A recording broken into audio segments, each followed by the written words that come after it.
Circle of the Moon is why I fell in love with the Druid class. It's my favorite subclass, the one that I think is the most fun, and really what I recommend all Druid players play at least once. So, without further ado, I'm going to tell you why you should play this amazing subclass, Circle of the Moon Druid.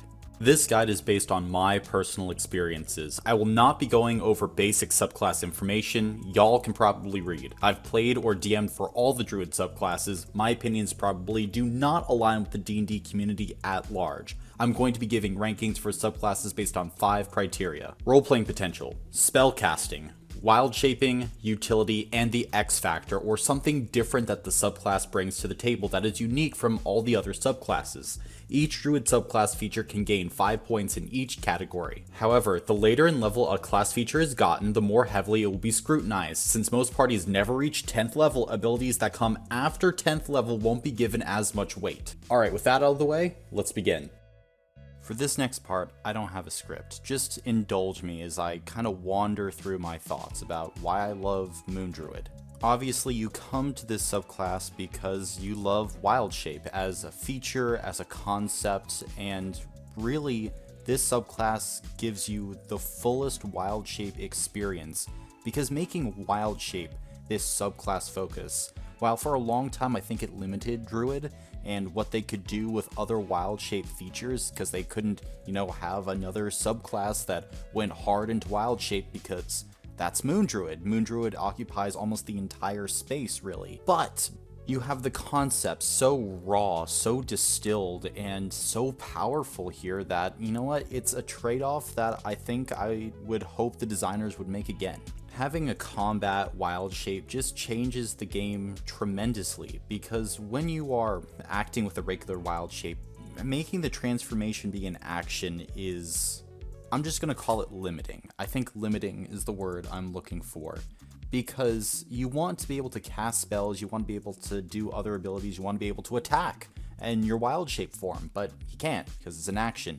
Making that Wild Shape a bonus action does so much. And you know what? There is never a bad time to Wild Shape. Wild Shaping is always a good choice in combat, I think, and some min-maxers might say, no, there are going to be some situations where you should cast your spells, but for the average D&D table who aren't power gamers, you can just Wild Shape whenever, and that can be your safety blanket, your fallback spot, and you will have a few forms that you're probably going to learn really well. You're going to learn what they do, and you're going to be able to use those effectively in combat. And Wizards of the Coast didn't really have a lot of great forethought for future design or how 5e would be played, but they did have a great piece of design and forethought by making Primal Strike, which gives all your beast forms, magical attacks so they can overcome resistances, and make them usable at all levels. Because yeah, your Wild Shapes for combat are usable at all levels, which is something that's super rare. You don't see a lot of features, particularly in subclasses, that are as relevant at 2nd level as they are at 20th level, and Circle of the Moon gives you that. You can grow into your character, and you can learn all these different facets, and just when the Wild Shape is starting to become obsolete, you are given a new feature. You're given Primal Strike, which is giving you those magical attacks. And then at 10th level, you're getting the ability to turn into an elemental, which is going to pretty much carry you into the upper echelons of play. Because look, when you're fighting a boss monster, or when you're gearing up for that villain fight at the end of an adventure, you can't just turn into like a rhinoceros, because you're probably not going to, and a rhinoceros is just an example, obviously, but you won't have the to hit bonuses, you won't have the damage necessary to, make that big of an impact. But when you have 4 different elementals to choose from, not only do you have a lot of variety in what you can do in combat, because all these elementals play extremely differently, but you also have a lot of mechanical power as a Moon Druid, which I see a lot of people kind of missing or forgetting, because you have very strong Wild Shape forms, like the Giant Constrictor Snake is great for locking down creatures at pretty much all levels. Then you have creatures like the Fire Elemental, which are going to give passive damage. The Earth Elemental is great for movement. You have flying creatures, you have creatures with charging and trampling attacks. You just are set. mechanically. You don't really need to worry about what you're going to do in combat, as long as you don't run out of wild shapes. And really, if you're running with what I have seen as the typical adventuring party, which is you are doing 1 to 2 encounters per long rest, and if you're going based off that system, you're really not going to run out of wild shapes or feel like you need to wild shape. And when I say need to wild shape, I mean in lesser encounters, not boss or end of dungeon encounters, when you're just fighting, you know, a few ghouls or maybe some plant blight or guards, whatever. You can just fall back on your spells as a druid because you still have those. But during, you know, the big fights when you're expending resources to overcome a difficult opponent, then you're wild shaping. And another point, which is actually when you're in a dungeon and you're doing a dungeon crawl, you usually just wild shape at the beginning and it lasts you all the way through, because another incredible piece of design that Wizards put in is the ability to heal yourself while in wild shape. It's a bonus action, you expend a spell slot, and you know how the healing works in the Druid wild shape. I'm not going to explain it again, but it is really, really useful when you're going through dungeon crawls. And since wild shape is coming back on a short rest, you'll probably be fine in all circumstances if you just rest after an encounter or before a large boss fight. You'll have everything you need, even at the higher levels of play, which usually you guys are not going to be experiencing, unfortunately. At least that's what the data shows. Because honestly, playing and DMing for a high-level Moon Druid has shown that, yeah, they're super powerful, but they're just a whole lot of fun to have on your team and, you know, as a DM, DMing for, because you can put them in so many interesting situations and scenarios. Because that's something that I think that a lot of people overlook when they consider Moon Druid, which is you have this very interesting mechanical tool, which is the wild shape, and you can turn into a myriad of different forms. And with those things, you are able to solve problems in unique ways. Now, I'm not going to expound upon all of those tips and tricks in this video, but you can look right here to this one, and I talk about wild shaping a lot. So jump to that section and you'll get an in-depth explanation of some wild shape tips. And since the Moon Druid is so focused on wild shape and gets more out of its wild shape, you're going to be able to pull off even more crazy escapes and plans and hijinks than you would for pretty much any other Druid subclass. Druid is complicated. I'm going to be the first to say that. Druid is a complicated class. There are so many moving parts and pieces to it and so many little intricacies that you have to know in order to get the most out of it. And honestly, if you don't, then it's going to feel like you're falling behind, and that leads to certain comments like druids are slow and they don't have a lot of power at earlier levels, or they drop off in the middle game, or so many other things that I see, and just I'm saddened by it because druids aren't weak at any level. They're fun at every level. They are competitive at every level. They are great aids to the party no matter the composition. For people not to recognize that, or, you know, just turn potential druid players away who might really like a chance to play the class, really does sadden me. So here we find the Moon Druid, which is a beautiful piece of design, which is in a complex class. They've taken one singular feature and have really hyper-focused on that, and have made it viable so that you can ignore the complexity if you want to, and just focus on the combat wild shapes, and the circle of forms, and your primal strikes, and whatever you're going to do with your wild shape, and whatever else that you want to incorporate, that is up to you. You do not need to be a prolific spellcaster as a Moon Druid. In fact, I've talked about it before where you can pretty much disregard your wisdom entirely if you want to play a Moon Druid that is entirely focused on combat, wild shaping, and then occasional buffing spells and things like that that don't require saves. Like, that is completely possible as a Moon Druid. The class's complexity can be avoided with this really beautiful piece of design. Really, the only reason why I don't recommend Circle of the Moon for brand new Druid players or Druid players who have never played in a D&D session before or have only played 1 or 2 characters for a few sessions is because of the Wild Shape. Because I believe, and correct me if I'm wrong, but not counting spellcasting, Wild Shape is the longest class feature written in D&D 5th edition. It has a ton of rules and limitations. It requires you to know things about monsters and how to read monster stat blocks, and there are certain, intricacies there. For instance, you're keeping your intelligence and wisdom scores, but you're then replacing all your physical scores. You have how you take damage, excess damage, casting spells, which you cannot do, and sometimes you can do. It's weird for new players, and they get tripped up and confused. And this is a generalization, of course. Maybe you have a new player who has watched Critical Role for 4 years, and they're coming in and they have read all the books, they know the player's handbook, and they jump right in and they're ready to play a druid.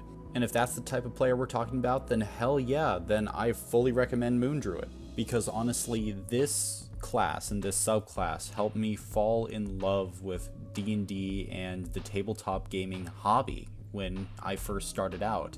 Its possibility, its ability to allow you to improvise and come up with your own solutions just sparked something in me. It helped me look at this game in a different way. It showed me what this hobby could be, and I think that's the purest distillation of it. It showed me how my own creativity could impact and change the game. Because really, with Moon Druids and the class in general, creativity is the limit when you're dealing with a druid. Honestly, I think that this is the druid subclass that allows you to unlock your creativity the most, because it is so limitless, creative, imaginative, whatever adjective you want to put on it. This is the subclass that embodies it. And I think this is a good place where we can start transitioning into concepts and how we can play with the Moon Druid. I think the strongest thematic thread when we're talking about the moon and Moon Druid is changing, because the waxing and waning of the moon has been a symbol for time and change and repetitive cycles since the earliest days of mankind. The moon is linked with both birth and death. It is this primordial force that shows the, I'll just call it, cycle of creation, which is change amongst a never-ending cycle. And I think some of the best Moon Druids I've seen played have embodied this change and this principle. I kind of want to liken it back to the Water Tribe in Avatar: The Last Airbender, where they take on this concept of the moon and change as well. And I almost imagine for many Moon Druids that they would draw upon similar roots, because the moon is it controls the tides. It's a flowing entity. I always imagine Moon Druids as just ever-changing people, going from one place to the next, embracing new hobbies and ideas, because they themselves are not just one thing. They transform into so many different animals, and by 14th level, they can change everything about themselves. It gives a great concept to explore about what is a person, like what is that core thing that makes us up. Because a Moon Druid, I think, would argue that it's not the person or the race, the species that we are, it's what's inside, and that's what they're protecting, because they have so much more understanding about the natural world and about animals, because they transform into them all the time. They are amongst the circle of the moon. They understand change, the natural cycles of the world. Is your Moon Druid a sage of these things? Or maybe like this is their journey where they're learning the rhythms of the world so that they can come back to their circle and help guide people, but they need that knowledge first. And honestly, I would just recommend drawing on mythology. The Greeks had the moon associated with death, like a gentle death. I believe it was the Aztecs had the moon being more of a destructive aspect to their culture. So you have a lot to draw from when you're constructing a backstory and deciding how to play this character. And one final just tidbit is that there's always a construction within mythology that the moon can drive you mad. So perhaps you can throw that in there as well, where maybe your Moon Druid isn't completely sane. I mean, heck, our word lunacy, which is a term for madness or going crazy, comes from Luna, which is the Latin goddess of the moon, not from the moon, of the moon. I've never actually seen a Moon Druid play into this particular trope or aspect of the moon's quote-unquote lore, but I'd love to see it because I think it could be really, really interesting. Now let's talk about multi-classing with Moon Druid, and there's this big glaring topic that we should probably discuss, and that is the Barbarian Moon Druid multi-class. Essentially, the combination makes you probably the most unkillable thing in all of Dungeons and Dragons. You have so much health that you can access. I made a build for it once. I never ended up playing it because looking at it, it's just so powerful. And I would almost say that this is the reason why Wizards of the Coast made multi-classing an optional rule, so that DMs, if they saw this, could say, nope, we're not letting the Moon Druid Barbarian into this party. Obviously, play what you think is fun, but please, pretty please, for the sake of the hobby, don't use this on new DMs. They won't know how to handle it. Because look, if I'm a veteran DM and a player shows up to the table with that build, I'm targeting you. Not in a malicious way, but just because I know I have to focus fire on you. Else I will not be doing enough damage to make it even worth your while. You won't be having fun, I won't be having fun. It just won't work. Even then, I'll have to reach into my DM's bag of tricks every now and then to figure out something fun and interesting to throw at you, but a new DM just won't do that, and they will feel bad because they won't challenge you. They'll feel like you're breezing through every encounter you throw at them, because you probably will be, and it's just not a great situation for anyone. Throw this at an experienced DM. Don't throw this at a new DM who's just trying to give you their heart and soul and run a fun and engaging session. Because if you're doing that, it's fucking borderline cruel and unusual punishment. And if you see someone pulling out the Moon Druid Barbarian build on a new DM, just talk to them. Talk to them and ask them to please reconsider, because you're not helping anybody. And I'm all for creating strong characters. I think that min-maxing and great roleplay are not mutually exclusive, they can coexist, but it's just in this particular situation where the build is so powerful, and this is the same thing I tell Sorlocks who are trying to get infinite spell slots, don't use it on a new DM. Alright, PSA over.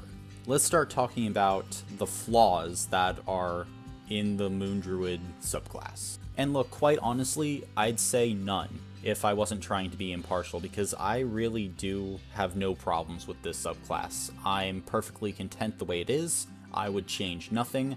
I'm good. Whenever I'm playing a Moon Druid, or whenever someone else that I'm running for is playing a Moon Druid, no notes. It's just great.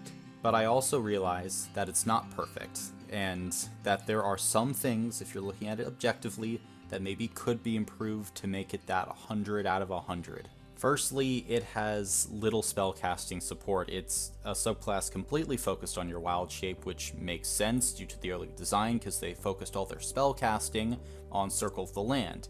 But you'd like it to have a little bit else besides the wild shape just to round things out, and you know, it doesn't help you in spellcasting really at all.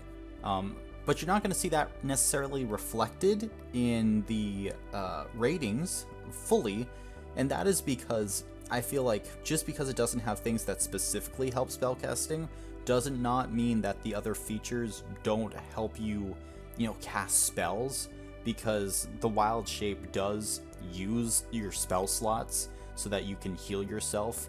You can cast spells more effectively with wild shapes. You can use magic. So in roundabout ways, yes, it does actually significantly help your spell casting too, but I'm not going to get fully into it at this point. Just know that I wish for more direct support rather than the more nuanced ways that you can use wild shape for spell casting. And I think my last flaw actually regards the one very direct spell casting, I guess, support feature within the subclass, which is that 1,000 forms could use one extra thing with it. Because at will casting of a 2nd level spell, I mean, Alter Self is powerful, but it's a 2nd level spell, while thematic, is a bit weak at 14th level in comparison to other current Druid subclasses. Do I love 1,000 forms? Yes. Do I think it's a really good class feature? Yes. But, again, I think that if the subclass were remade today, Wizards would probably choose to give something else along with 1,000 forms. That might limit the casting of Alter Self maybe to a proficiency bonus or off your wisdom modifier, which I think would just kind of be a little silly, and I think that the at-will casting of the 2nd level spell is completely fine. But I do think that they would give it something else. And due to this, I guess, lack of power, quote-unquote, that would be a small flaw I would have with it. But Moon Druid is so powerful all the way throughout, and its Wild Shape feature is so good that I don't have really a complaint about it. I'm fishing for things here. So let's stop beating around the bush and get to the final ratings. Firstly, role-playing is a 16 out of 20. Really, the only thing holding it back is its Primal Strike. It doesn't really have a lot of role-playing weight to it. However, everything else is pretty much fantastic, and I think that Moon Druid comes out really strong with a lot of role-playing potential just right off the bat, preloaded into the subclass. Spellcasting is going to be a 14 out of 20 because you've got the Combat Wild Shape, which allows you to use spell slots with it. You have Primal Strike, which allows you to not use spell slots when you're actually fighting these higher level enemies, so that's very good. You have your Elemental Wild Shape, which again is going to help you not need spells, not only inside of combat, but outside of combat. 1,000 forms, that is a direct spellcasting thing. Not to mention that this category is getting a lot of points with Wild Shape being a bonus action, so you can cast a concentration spell, then turn into an animal and get away, which is just an insanely powerful tactic that is rules as written. And so because of all that, we're reaching a 14. Wild Shape, easy, it's 20 out of 20. This is the best subclass if you're wanting to just Wild Shape as a Druid. It's so good, and I talk about it in other videos, check the card right there, that you can, basically as a Moon Druid, say, I don't need Wisdom, go completely Constitution based, and fight basically just using your Wild Shape, and using spells that don't require saves, really, and you will be completely fine. In fact, I might even argue that it's one of the more powerful ways to play a Moon Druid.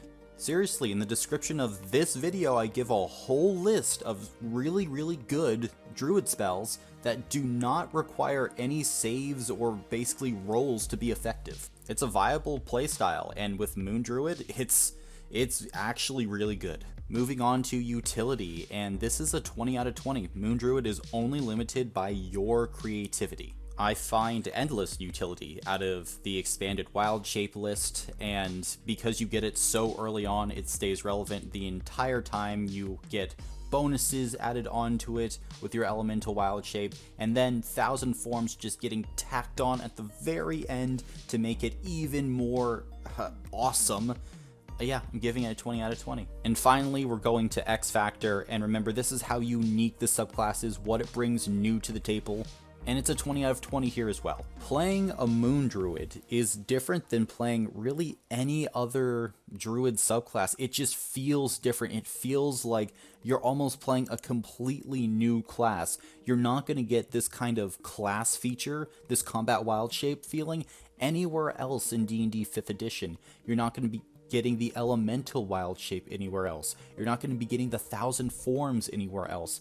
This is pure and unique and an amazing piece of design.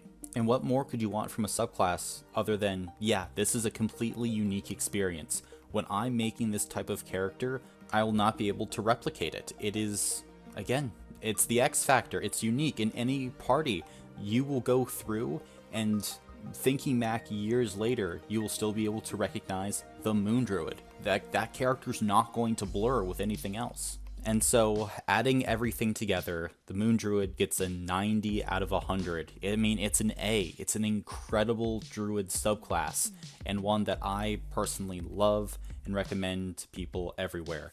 And hey, If you're liking the series and you want to watch more videos about more Druid subclasses, check out this video right here. And thank you so much for entering the dungeon.